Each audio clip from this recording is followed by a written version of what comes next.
కోనసీమ తిరుమల వాడపల్లి శ్రీ వెంకటేశ్వర స్వామి ఆలయం శనివారం భక్తులతో కిటకిటలాడింది.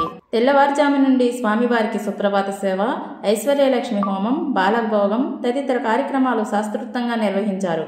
రాత్రి 9 గంటలైనా ఎనలేని భక్తుల తాకిడితో స్వామివారిని దర్శించుకోవడం విశేషం. స్వామివారిని వివిధ రకాల సుగంధ పరిమళాలు వెదజల్లే పుష్పాలతో అలంకరించారు. రాష్ట్ర నలుమూలల నుండి తరలి వచ్చిన భక్తులు మాడ వీధుల్లో 7 ప్రదర్శనలు గావించారు. అనంతరం స్వామివారిని దర్శించుకుని తల నీలాలు, తులాభారాలు, కానుకలు సమర్పించుకుని మొక్కులు తీర్చుకున్నారు. వివిధ సేవల ద్వారా స్వామివారి శనివారం ఒక్కరోజు ఆదాయం 46.84 లక్షలు లభించినట్లు ఆలయ చైర్మన్ రుద్రరాజు రమేష్ రాజు, ఈవో భూపతిరాజు కిషోర్ కుమార్ తెలిపారు.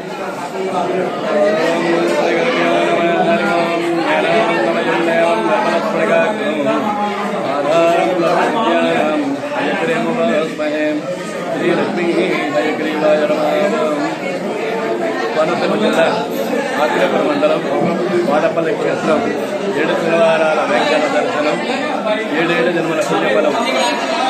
ఈరోజు స్వామివారి సుప్రభాత సేవతోటి